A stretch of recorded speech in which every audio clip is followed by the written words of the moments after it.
Hi, everybody, and welcome to our FAM Heart to Heart special Free to Succeed edition, which we've been doing every month since we launched Free to Succeed back in September. And I'm so glad you're watching us, and I'm really excited to be here tonight with three pretty awesome people that I would love everybody to meet. The whole point of Free to Succeed when we first launched it is to make the message really clear that people who get out of prison are doing great things. And we are countering all these scary alarmist headlines all over the media about bad things that happen when people get out of prison. Well, the two people who are here tonight will tell you absolutely the opposite. And I believe it with all my heart and soul. And they are just really good examples of how second chances, because both of them got a second chance, how second chances are worth it, how second chances, rather than endangering our communities, second chances make our communities safer and stronger. And I'm joined by a special fam guest tonight, Alexia Pitter, who is totally representing fam with the orange t-shirt. Awesome. And Lexi works with Debbie Campbell and me in storytelling. And she has a great story of her own, which she will tell you shortly. And she's interviewed a lot of the people for this particular project. So it's a really special night that she's here with us. And then we are also here with Fulton, Washington, who goes by Mr. Wash. Hello, Mr. Wash. And Peter Ninemire. And both of them have been sort of in the fam atmosphere for a long time.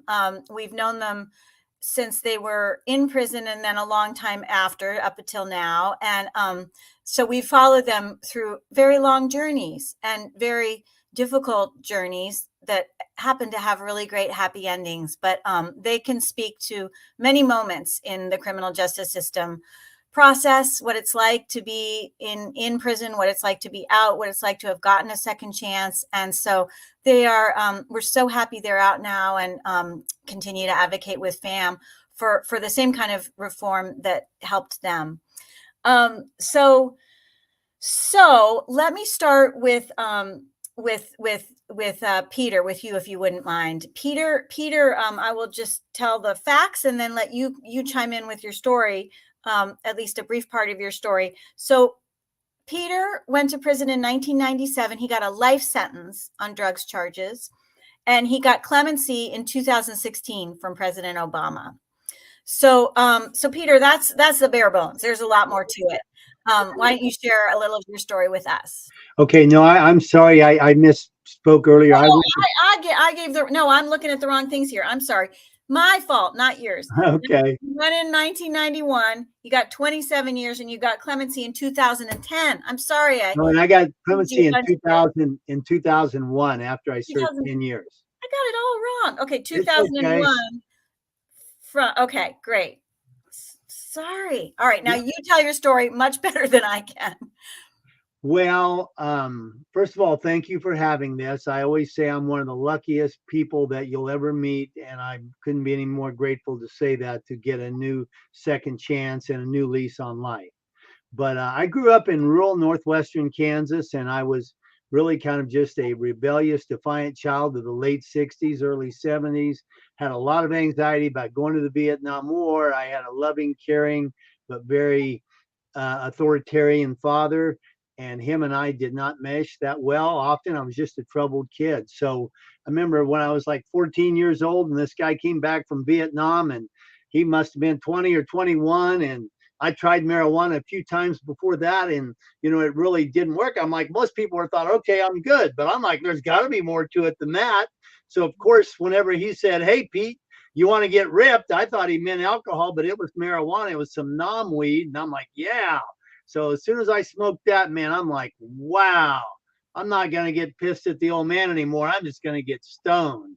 And I kind of just stuck true to that for a lot of years ever since then. And so, my life just kind of evolved. As I went through high school, I really kind of got my identity around marijuana, and I really corrupted as many other kids. And I'm from a really rural area, and meaning you had to really be crazy to do marijuana back in those days. And I really viewed myself as whatever. That was my identity. So I established that, kind of had a lot of problems throughout my high school years. But when I was 18 and my second oldest brother, he was 22 and he had a lot of mental health issues. And I was living with all those. And my oldest brother is a priest. He was a year younger than him. And so anyhow, long story short, he had a nervous breakdown when he was at college. He came back home back in the day where we were at in our state then. He was looking at becoming a ward of the state. So what happened is, anyhow, he ended up taking his life on our family farm. And I actually knew that was going to happen and I couldn't do anything about it. So that was my first experience with behavioral health. And as impacted as I was by that, my father was, he never forgave himself. And it completely changed who he was, the way he parented. And a couple of years later, he came down with cancer. And a couple of years after that, he died. And I was 22 years old. And by that time, I'd already gotten into the path of selling marijuana and getting involved with that crowd. I worked as a radio disc jockey, and that fueled all that for a couple of years. And then I went back home to be around my father in the last couple of years of his life. But after he died, I was already I was back around the farm. I grew up on a farm, a 3,000 acre farm that had wild marijuana on it. So now I'm trying to grow my own marijuana, right? And learn how to do that. Well, anyhow, when Dad passed, I moved away. I was working for a TV station because I had an FCC license, but I didn't know anything about that. And I hated it. And I like marijuana a lot. But I even wondered, back then, am I going to be smoking this stuff all the rest of my life? I mean, surely I'm going to be able to stop doing this, right? But I really I never could. And so after Dad passed, then I moved down to Hayes, and that was a town of about 100 miles away in a town of about 10,000. And I kept selling marijuana. And about that same time, I was introduced to Peruvian flake cocaine. And that was really good, but it was really bad. And I started doing that and I incorporated that. But at the same time, I met this really troubled farm kid that was a next door neighbor to a botanist that was also a farmer. He was a instructor, a professor at the local university there, a botany instructor, as a matter of fact. So anyhow, the bank wouldn't loan him the money. So he set about learning how to grow Sinsemillion marijuana, which was way ahead of his time. And he didn't do it for any other reason than the money. And he did this and grew 7. And this kid that I met stumbled onto their crop and they took him in. And the guy's son, they were trying to make honey oil, hash oil, condensed marijuana way back then. And this guy's is like 1978 and 9. To give some perspective on it. So anyhow, the contraption that they were making blew up and burned his son over 95% of his body. So now he had all these hospital bills, and this kid amazingly survived and made medical history by that. So I meet this kid, and he's got 1,700 pounds of marijuana. That's how much they grew. And I'm 22 years old, and he starts giving it to me. And that was when things really took off. So I already knew people from my other travels, and I started selling that, started doing the cocaine, selling it. I ultimately ended up going down to Florida, and I had a friend down there. And so I got into the cocaine trade. I mean, I'm not proud of any of this. It's just trade. It was just a moment in how it all took over my life. And ultimately, I really was into growing the marijuana. And that's what this guy taught me a lot more about, because they obviously were pretty good at it.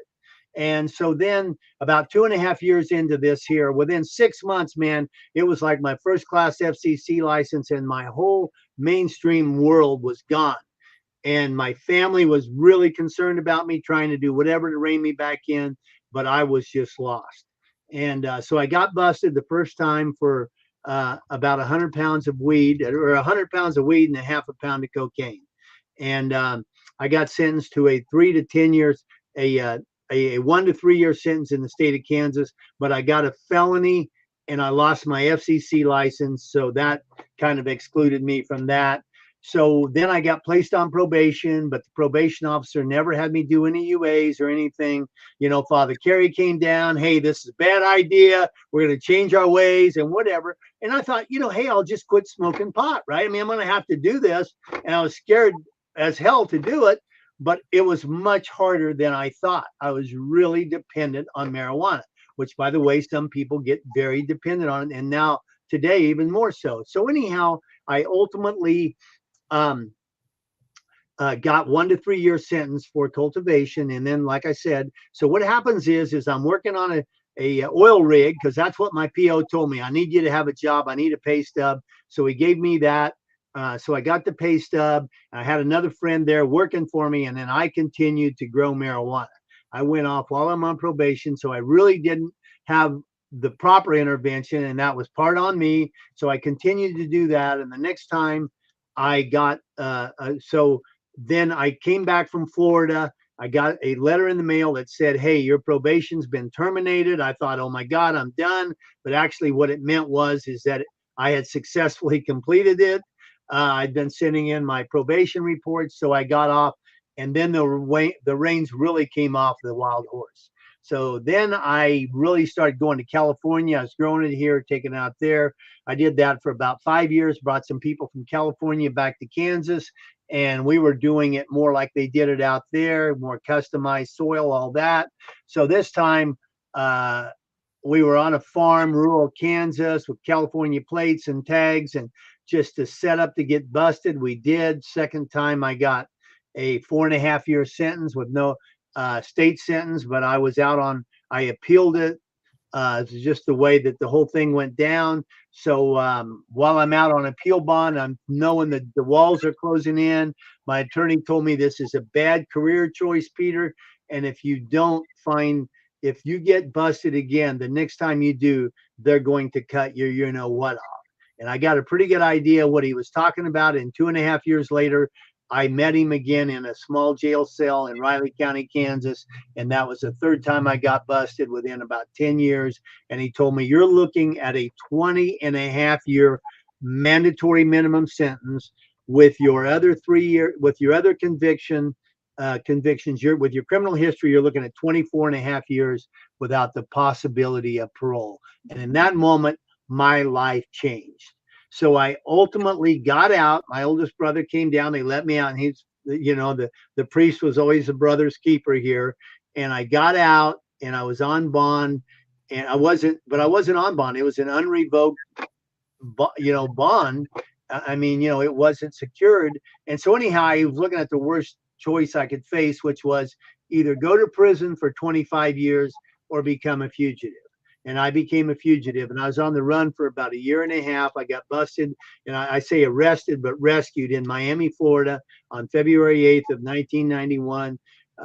Came back to Kansas, ultimately ended up in a county jail where I tried to break out of that with another guy I was planning to. I mean, I'm not telling you, I'm not, it was just desperate, one thing after another.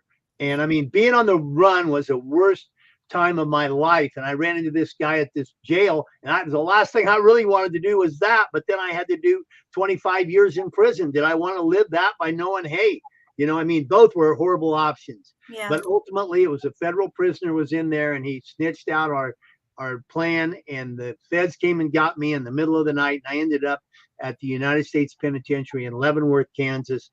And they added that they had 2.5 years onto that. So I had 27 years. And when I went to federal prison in 1991, and also was out on appeal bond. So they added that other 20.5. They added the other 2.5 years to my sentence. So I ended up going there and had 27 years without the possibility of parole.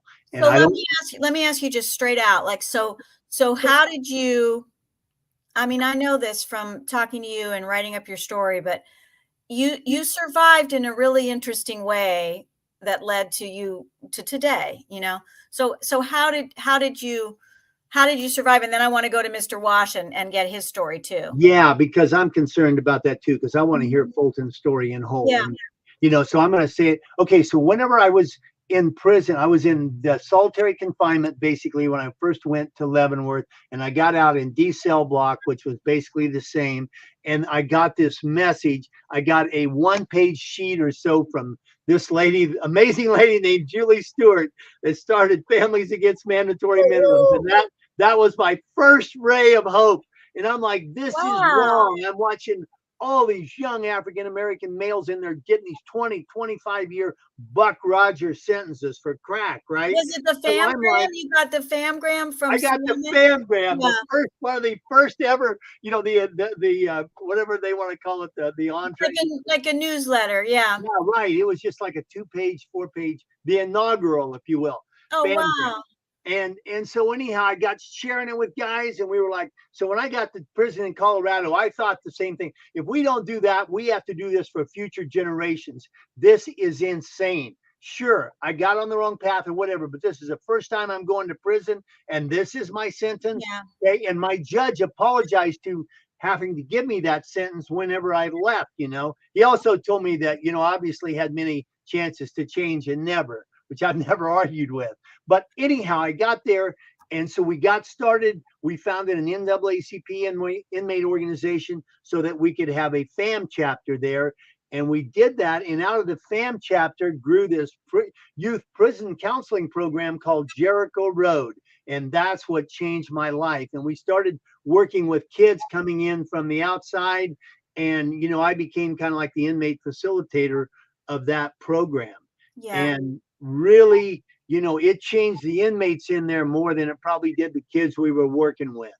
And so I just kept working on that program. My goal was to try to spread it throughout the Bureau of Prisons, because I'm like thinking that this is where I'm going to be for most, if not all, the rest of my life. But I remember like right in 2000 that the November Coalition was another prison magazine. They put out this article that said, we want people to, it was like a invitation for an essay, to write an essay on why society should want me in their community. Okay. And I wrote it out. And before then, you guys, I got into Buddhism in there, and I did a lot of just staying within there. And I learned not to focus on the things I couldn't have and couldn't do, and just be grateful for the things I could do and could have. But I couldn't live my life outside of there. So in this article that I wrote was one of the first times that I kind of allowed myself to put on paper the dreams that I was afraid to dream, because it wasn't healthy for me to survive this prison sentence. I had to live my life within the walls. So anyhow, I presented that, I shared whatever, and unbelievably, you know, one of my friends suggested that Bill Clinton was going to commute some sentences. And I said, well, he hasn't yet. And he said, well, no, he did inhale, and he is going to commute some sentences. And he invoked my family and him and others. And so I put in a commutation of sentence, and, you know, the rest of his history. On the greatest day of my life, January 20th, 2001, former President Bill Clinton gave, with the help, and it would never have happened without Families Against Mandatory Minimum, my family, and so many others. And it's just a magical way it all came together. Yeah. And it started happening 4 months before then, when my mother unexpectedly passed.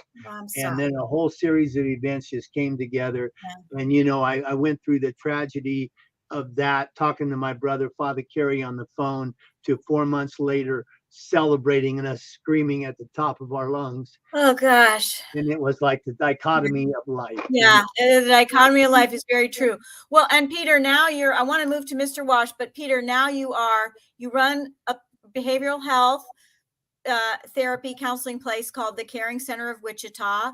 You are a therapist, a social worker, and you specialize in addiction counseling and treatment, but other things too. And your patients are so lucky to see you. Thank you for sharing that part of your story. I'll ask you more questions and hear more about it. I want to hear about it. So Mr. Wash, I got to tell you, so I want to give you just a little introduction. So Mr. Wash is getting to be a pretty famous artist, and your artwork was even renowned in prison. And you know, I know I've seen so much of your work, and it's just absolutely beautiful. So now he's an artist, and he's here with us. And tell us your story. Well, I don't know where to start from. My story Yeah. is very complicated. My So life has why been don't you just start? complicated. So just start. I mean, we have a limited amount of time. So just start with, you got into prison on drugs charges. Hmm. So why don't you start with there? Because your time in prison was pretty interesting. How you survived. Not, Yeah. I'd love to hear Okay. that. So a survival story. Well, for the audience out there, let me say first that I feel that I didn't get released by luck, and I didn't end up in prison by chance. That I accept both of them as being blessings in my life.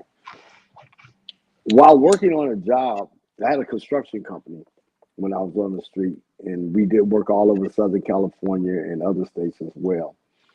And while working on building the first Black equestrian center in Compton, California, so that the young Black kids could learn how to rope and do bulls, I was arrested and charged with a crime, convicted, and then sentenced to life without prison. Now, all the time while this was going on, I really trusted in the system that they would figure out who did it and whatever, and that I would go home. So in the first couple of years of being incarcerated, even though it was life without, I never accepted that.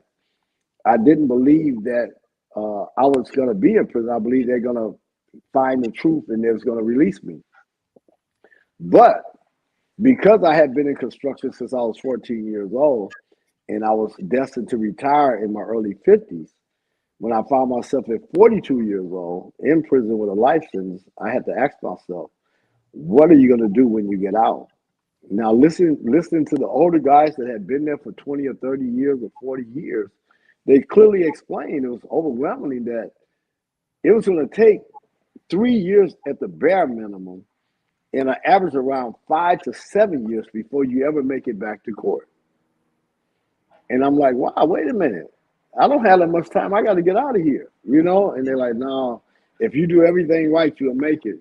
So I listened to them and I did everything that they said as far as following the motions, and I wasn't angry. I was just baffled. I didn't understand why am I here because I had not even been sentenced yet.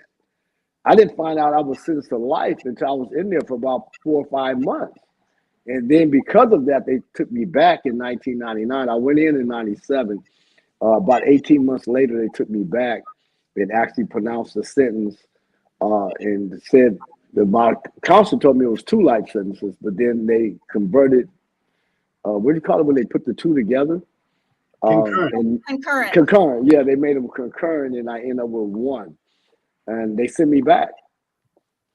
So going after returning in 1999, it really kind of like I had to really, really refocus because I knew that the battle that everybody had told me that you could make it out within anywhere from 3 to 7 years, that part was going to be over because now the attorney is talking about filing an appeal. It's about a 6 to 18 month process for each one of them. So I had to figure out at an early stage, make a decision on what I was going to do with my life when I'm out. I knew I wasn't going to stay in there. I always felt like I was not going to stay. So prison for me was a little bit different. While it was a very violent and terrible place, I lived into what I was going to do in my life.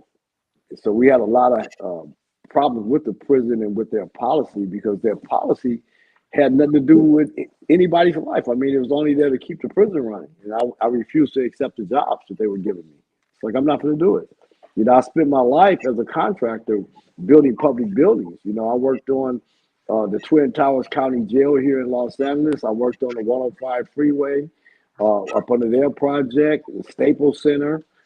So these type of things, I'm real familiar. To me, I never felt like it was hard to get out of prison. I didn't want to live a life on the run.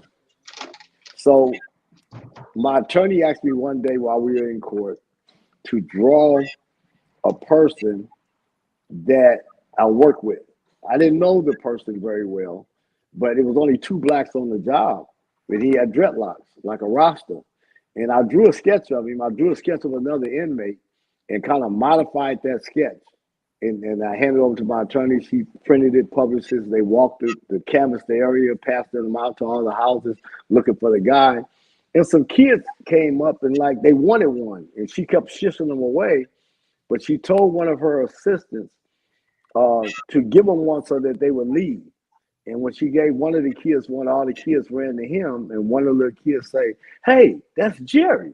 And they heard it. They go back, talk to the kids. The kids say, "Yeah, he live around the corner." They take him to the house. He recanted the whole day event that we worked when the governor said I was 40 miles away buying chemicals. So I really thought, and I cried in court. I thought that I would be going home then because I had been telling them, and these people came in speaking with an interpreter to recant the same events verbatim for what I told them. And I thought that was enough evidence, but I was already convicted. I had already been in prison, and so they sent me back. Well, with that, at that time in court, while in tears, very emotional, I promised God that I would continue to use that talent. I have multiple talents, but I would continue to use that one. I would share it freely. Of art, creating art. Of art, yeah, of art. So when I go back, an amazing story. You drew a picture of a potential witness. It didn't end up helping you, but you figured out you were an artist, or I guess you already. Well, I really listen. This is what's really funny is because when you look at the work, like a lot of people like the teardrop paintings, like this came out on the Atlantic magazine front cover for this month. When you look at the very first one that I did, you wouldn't call that. You wouldn't think they were done by the same person. Well, yeah.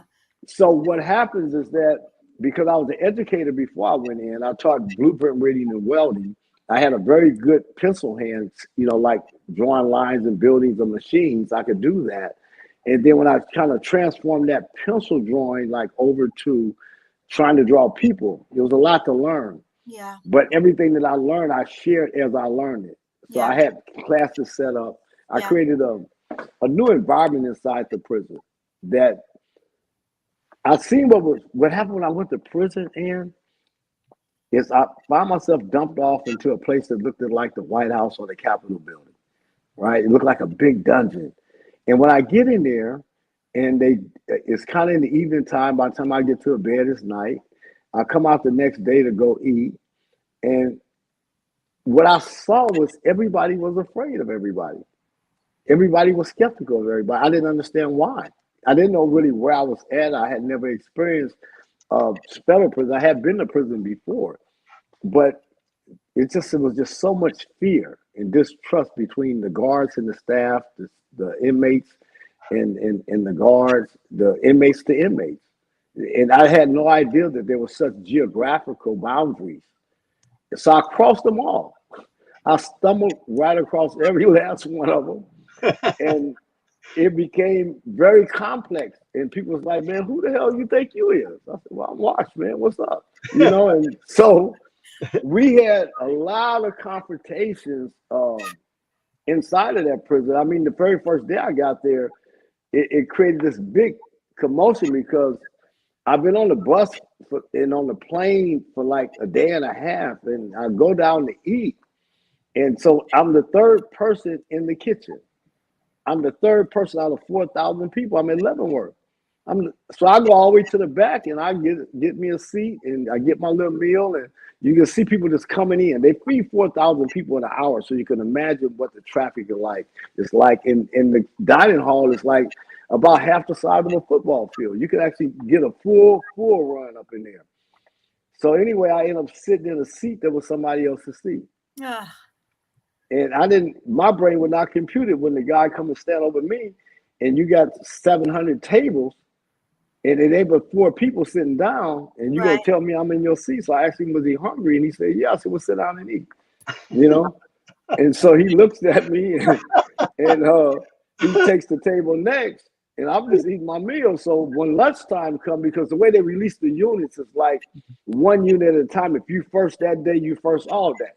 So when I go for lunch, again, I'm the first one. I don't know nobody in the unit, so I'm just like go stand by the door, and I'm pretty close to the first or second one going out. I go back down, and I go back to where I sit again, and here comes the same guy with his buddy this time. He said, "Man, did I tell you that, this is my seat?" I said, you act like you're not hungry, man. If you want to sit down, you can sit down with me. You want to sit in this seat. It's only 4 seats to the table. I offered him to sit down with me. I'll scoot over a seat if he wanted to, but right now I'm eating. And, so he sits over there. When he come back at dinner, he come back with a whole lot of guys, about 6 or 7 guys. And they surround me. And he said, yeah, that's him. So now it's like, okay, let's get back to what life was like in the projects in Watts, California, and what life was like in Compton. So I get up and back away from the table and say, look, man, I'm not going to go through this shit with you. If you want to eat, you sit your ass down and eat. If not, if you got a problem with me, let's deal with the problem. So when they see that, the whole kitchen starts to move around. And so he was Puerto Rican. So a lot of Puerto Ricans came, a lot of blacks came. Everybody kind of like looked around and they're like, hey, what's going on? He said, man, I told this guy 2 or 3 times this morning at lunchtime about the seat. I said, look, man, hold up. You ain't got nothing to do with this. If you got something to say to me, you talk to me. What's the problem? If you want to eat, sit down and your ass down and eat. So we going back and forth. And the guy said, hey, man, where you from? I said, I'm from Compton. What's up? He said, hold on, man. Look, this ain't how I go in here, bro. You just got here? I said, yeah. So they separate everything and say, well, you need to sit over here. This is where everybody from California sit. And they from the East Coast, they sit over here. I said, oh, well, that's what he should have said. But then again, let me go back and talk to him, though, because it seemed like he got something on his chest. And I can't leave that with him. And everything, we shook hands. And so now I'm over in another section. But when I get in that section, I didn't understand because I never been a gang member, the Crips and Bloods. I understood it. But I never encountered where it was there. I thought that everybody from California was sitting in the California section. But after 2.5 weeks of sitting there, the neighborhood that I'm from, basically what they call is a Crip neighborhood, and the area that they set me in was a Blood. So they called me a spy. And so now you have some people that want, it was crazy. So anyway. Wait, so Mr. Watts, questions are coming in. Questions are coming in from people watching. So I'm just going to cut you off, and I just want to say, I want to remind everybody these are amazing stories, but you were really focused on your art in prison, and when you got out, you kept it up, and now you've been out long enough, and you have this great reputation. To this month's cover of the Atlantic magazine is by Mr. Josh. So everybody needs to go out and get it because it's just beautiful. And before we do the question, let me just say this here. That whole environment of what I went through in the first couple of days, it led me to, when I got an opportunity to paint, that I focused on painting and drawing and sharing that. And so while at Leavenworth, I was able to create a new art room. I took a vacant room with the help of the inmates that I used to teach them in the units. I was teaching in the units and on the yard. But then I petitioned the institution to give me a room. And he said, well, if you can get, I think it was 15 people, then we could do it. And I had like 80 people. And so we took them and I started rotating them inside of that prison. And for every prison I went to after that, I was the art instructor, both in Leavenworth, in Colorado, and in Lompoc. Wow. That's great. What a great way to spend your time. So, and then you got comments here. All right. So I want to take a break from you two for a second and focus on Alexia Pitter, Lexi, who now. Oh, I'm sorry. No, great. We're going to come back to you. That's awesome. But Lexi, I want you to tell a little bit about your story. And so Lexi has been a pivotal part of this Free to Succeed project. She's interviewed a bunch of people for it. And she did talk to Mr. Wash and wrote, got his story going. So Lexi, you take the microphone and tell us a little bit about you and your involvement in the project, but also your own life and how you're affected by the system. No, definitely. So my name is Alexia Pitter, but you can call me Lexi. I am Family's Outreach Associate. And like Ann said, I had a big part of interviewing everyone, including Mr. Wash. And it was very interesting just hearing everyone's stories, especially re-entering the world. So I started as an intern at FAM for about a year. I was very interested in FAM because I have a father who's incarcerated. He's been incarcerated since I was 3 years old for attempted murder. And I'm now going to be 26 next year. So you can imagine it's been a while and he still has about 19 more years to go.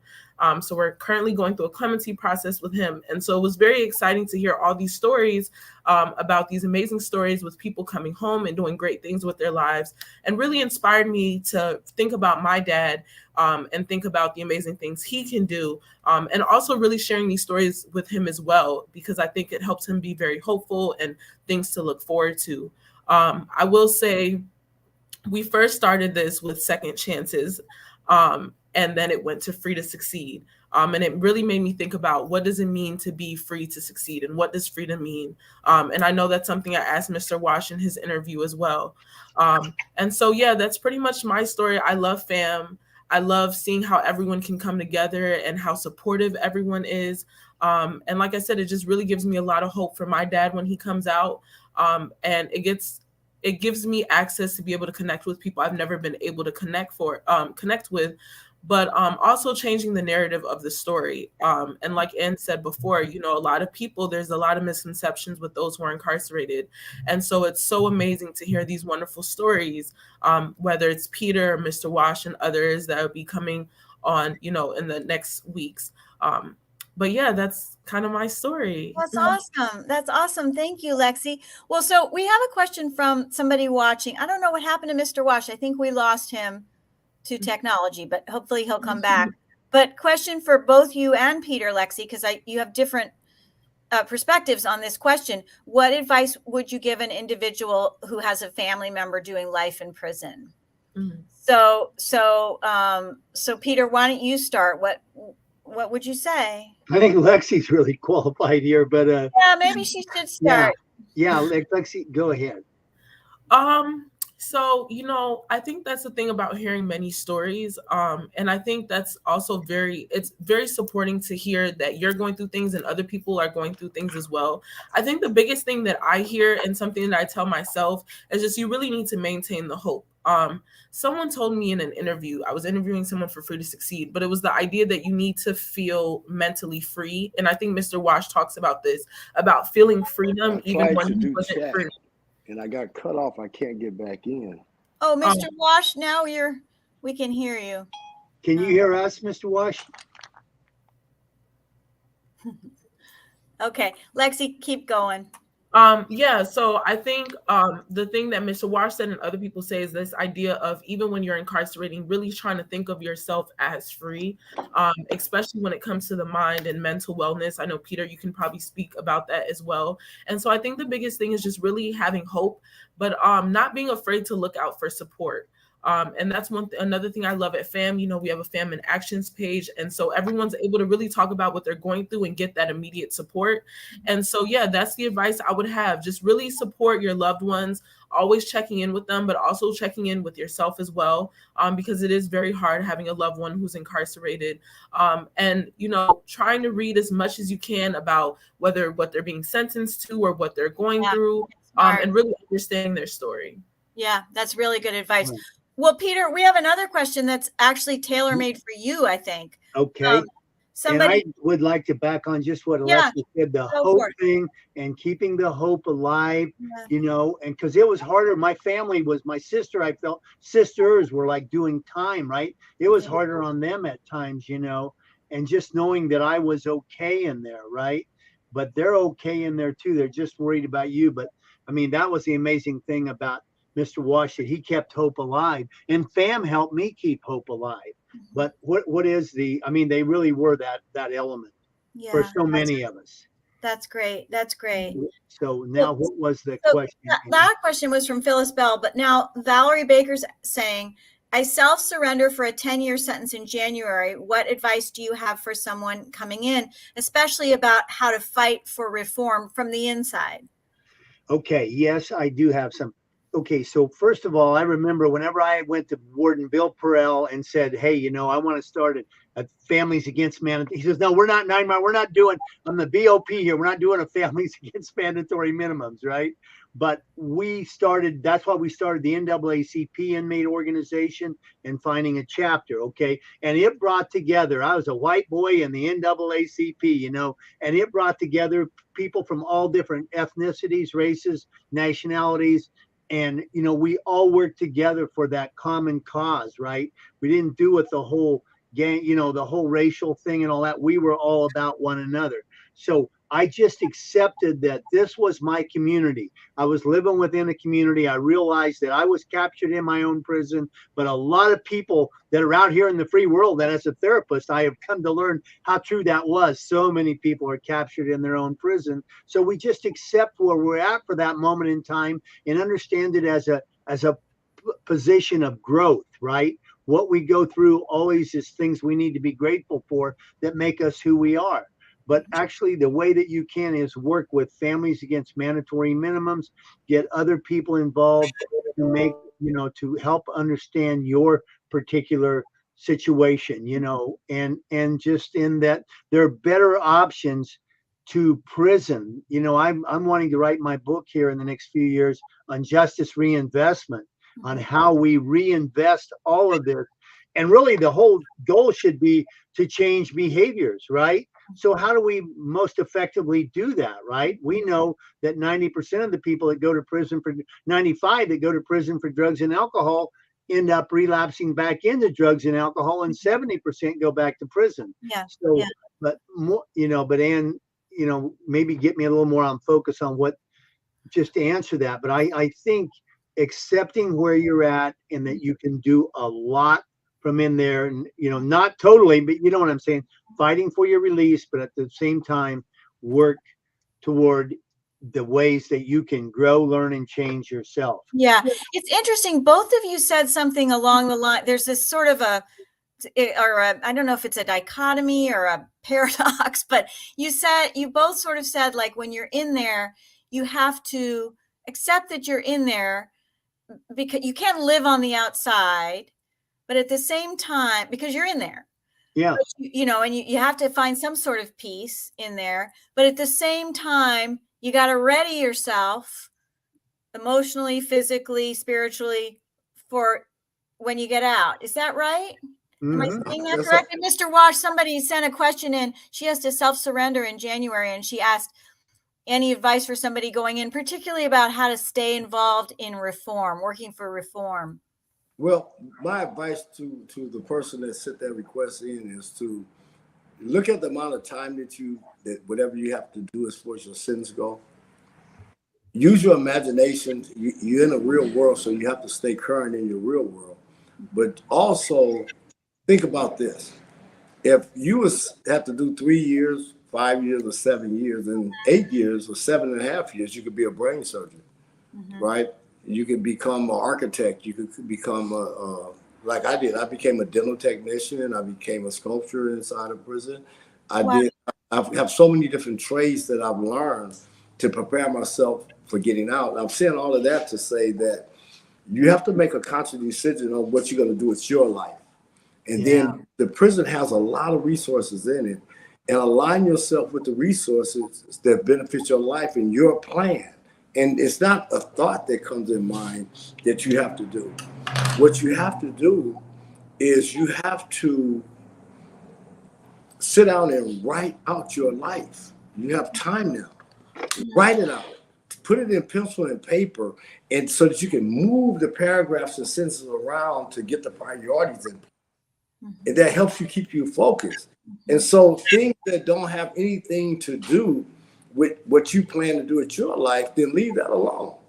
Going there, getting involved with it gave me a lot of pressure. And people said that, you got to be this side and that side. I said, well, I'm not doing it, and then you'll find that there's other people that feel the same way that you do. So you're like what happened with me, I ended up with probably in Leavenworth, a couple of hundred. California was only 230 something people from California, but I had people from all over, all nationalities that came to sit to learn how to use the pencil, how to draw, how to paint. Every time I learn something new, I get excited. I share that with them, and that became a whole community within itself. Yeah, that is so beautiful.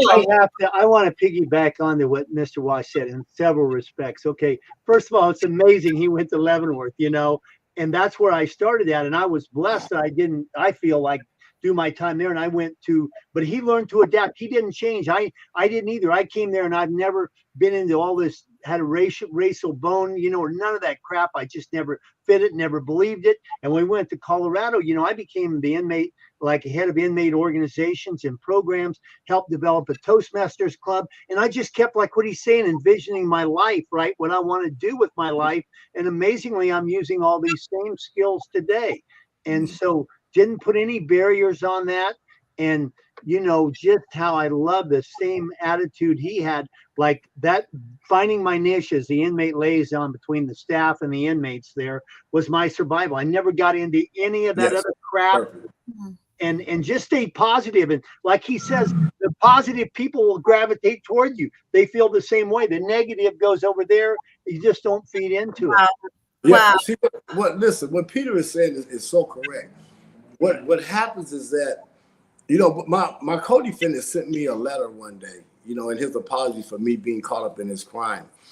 But he sent a little quote that said, the only way to predict the future is to create it. And that stuck with me. And I shared that with everybody. And it's like, okay, well, I know I'm gonna get out. I don't know when, but what will I do when I get out? And I stayed focused on that. And then you find that there was a lot of people that also didn't like the life, but they was afraid. I wasn't afraid. I didn't see any fear. I wasn't afraid of the guards. I wasn't afraid of inmates. And so that confidence that I shared, because I would not change.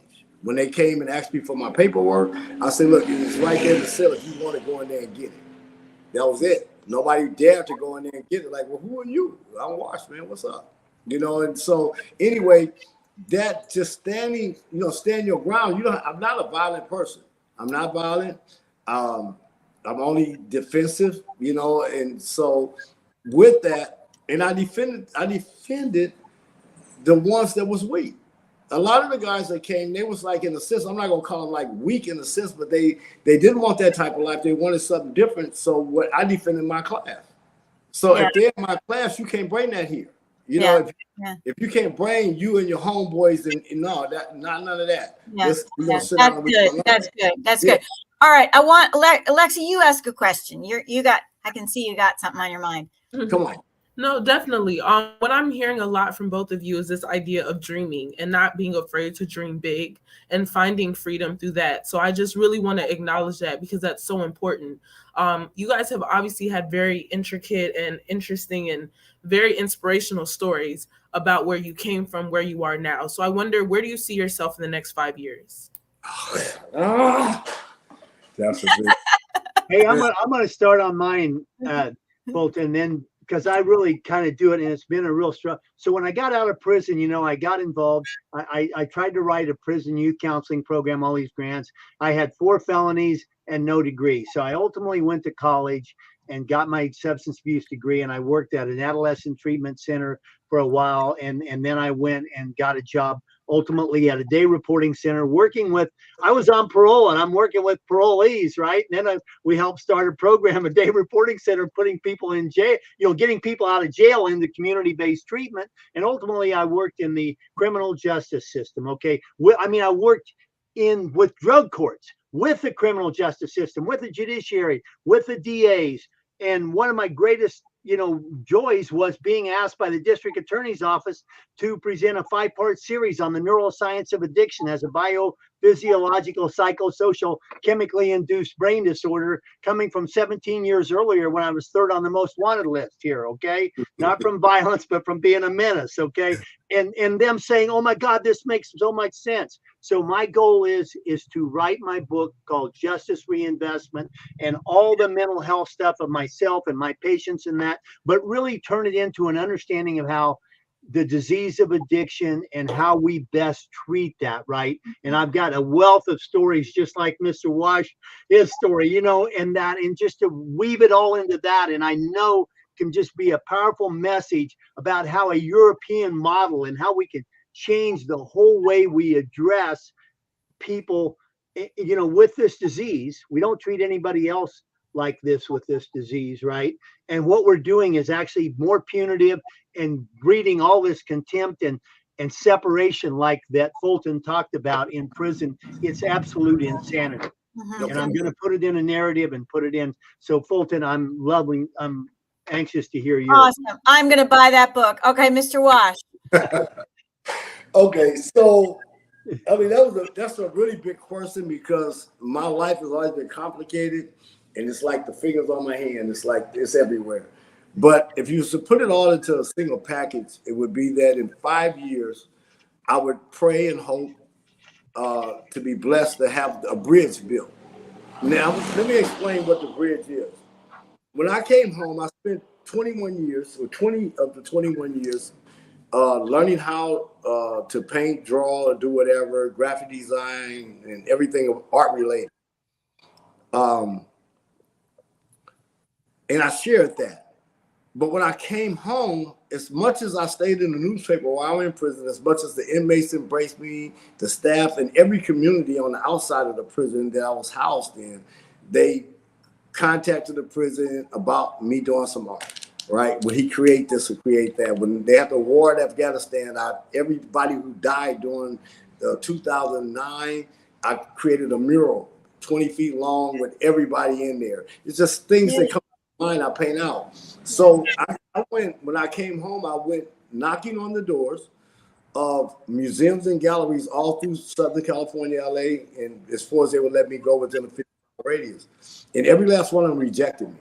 They told me it'd be 10 or 15 or 20 years before you ever get here, and this is not the way it's done.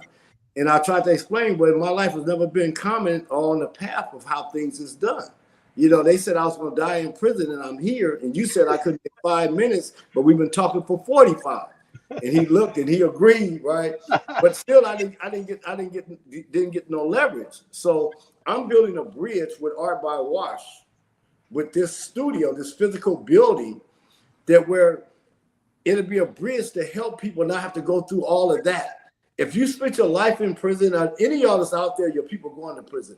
If you spend your life working in anything artistic, whether it be music, whether it be theater, whether it be graphic design or whatever, I'm trying to build a physical building with the resources that I can gather to create a bridge so that you can come home and I understand how it went in there. I taught in there for 18 years. So I want to give you the head start, a bridge to walk across to get into galleries and museums in these prominent places around the world, because they're pulling at me every day. Beautiful, beautiful. That is so well said. A bridge.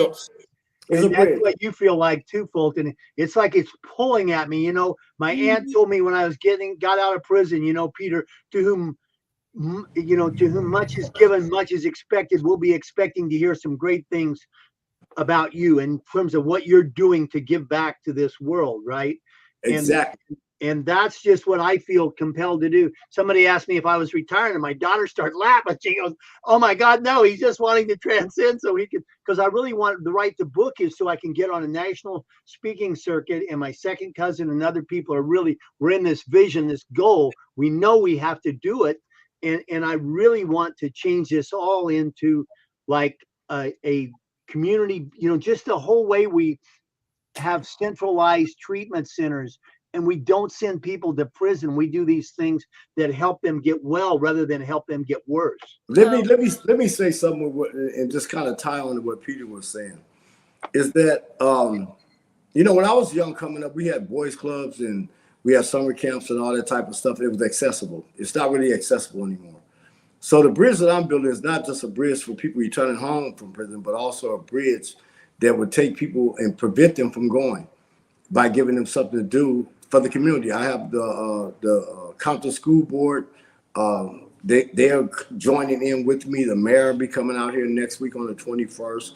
And we're going to try to put together this program in a way of teaching. To give you an example, when I came home, people heard about my art and they wanted me to paint a mural on a brand new building that had just been built for a multi-million-dollar building. But it was all lit up with gangs. You know, they came in as soon as they built it, they wrote their name. This is our hood and this and that. And they was like, "Well, Mr. Wash, what would you do? Could you paint a mural on it?" I say, "Well, let me see where it's at." But I see all the writing. I said, "You're gonna have a problem." She said, "Yeah, they keep writing on it. We keep painting over the building, but it's brand new. It ain't even a year and a half old." I said, "Well, let me go find out who the gang members are and incorporate them into the art project and let them paint on the building. I'll need to help design it. And then that way it becomes part of their community and they won't have it.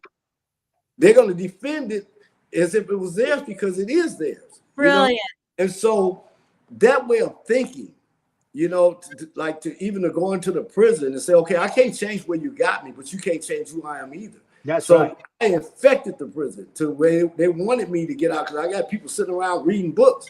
You know, ain't nobody sharpening no knives. We sitting around reading, we studying, we working on our cases, we fighting for our freedom and for our families. And so if you see in the artwork that I create, most of the artwork is not about me. I did for every 4 I did for somebody else, I did one for me. Yeah. Just story. So Yeah. yeah, I love that. I love that. All right, we've only got about 5 minutes left, and I know Lexi has another. And I know time flies. No, we could do another hour just to get warmed up. No. So we can't forget that holidays are coming up. So Lexi's got a question about that, and then we'll wrap it up. So I think time for each of you to answer her question, and then we're going to have to say goodnight. Well, what about the people in the chat? What are we supposed to do about them? Oh, that was it. No, we just had. Don't worry about that. Don't worry about that. All right. Yeah. Come on. What we got? All right, definitely. So obviously Thanksgiving is coming up, Christmas is coming up, it's holidays. So what are you most thankful for this year?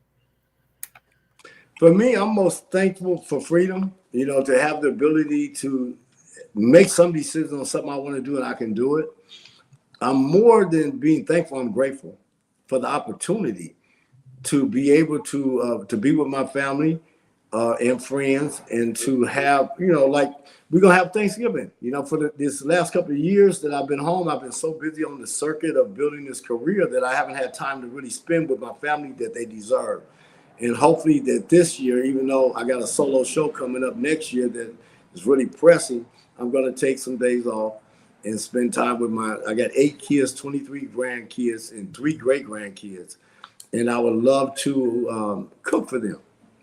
Yeah, I like cooking. So. Oh, I love cooking too. It's one of my pastimes.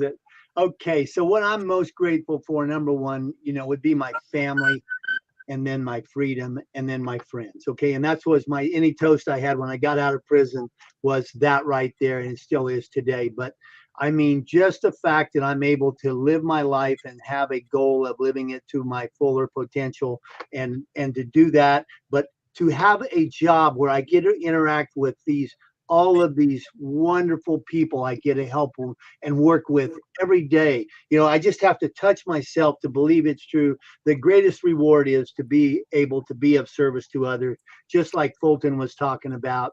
And, you know, just, I can't even say it all, you know, I really can't, but I can just say that I feel like the most blessed and hopefully grateful person on the planet.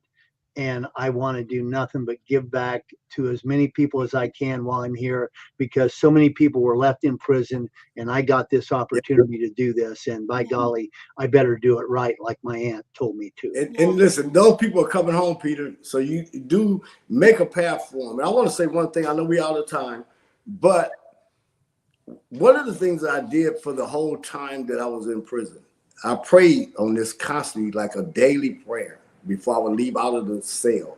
Lord, let me bless 2 people unconditionally today. And I found 2 people. You don't have to look for them. The circumstances would happen. I'm going to give you a real short story. I went to commissary one day to get stamps to mail legal work out. And I watched a young kid keep erasing and changing his thing for 30 minutes. and finally, when he get the pencil, he asked me for a pencil. I had one. And when I looked at the sheet, it was all scratched up. And I was like, you need to get another sheet because they're not going to understand what you want. You did it so many times. So he get a new sheet. And I said, why did you do all of that? You've been doing it for 30 minutes. He said, I was trying to decide $9 a month is what he was getting paid, whether to buy food or hygiene. So he was going between a candy bar, some potato chips, a bar of soap, some deodorant, some lotion, trying to figure it out, how to make the $9 work for the month. And so what I did is I went back and said, give me the list. And I put my 1 book of stamps and everything he had on the list. And I bought it and handed him the bag and took the stamps and went Nice. The man started crying, but God has blessed me to give unconditional support to people. Yeah. It's just what I'm able to do that.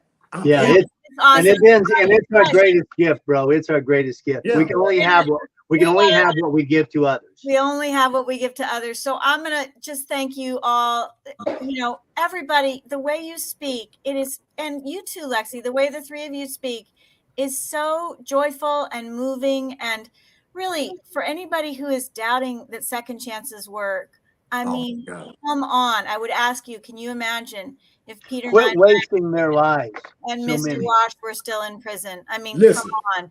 You know, Li- I can't even imagine. So I'm sorry. I know you still Okay. want to talk. We could talk to each other for hours. But Yeah. thank you all so much. Thank you so much, and Hey, happy Thank you for holidays. having us. It No, was our holidays. joy and pleasure. Totally. Hey, It should have Mr. been 2 White, hours. it's Thank you. It should have pleasure. been 2 hours. We'll talk again. Thank you All all. right. Thank you. Thank you. All right. Bye-bye.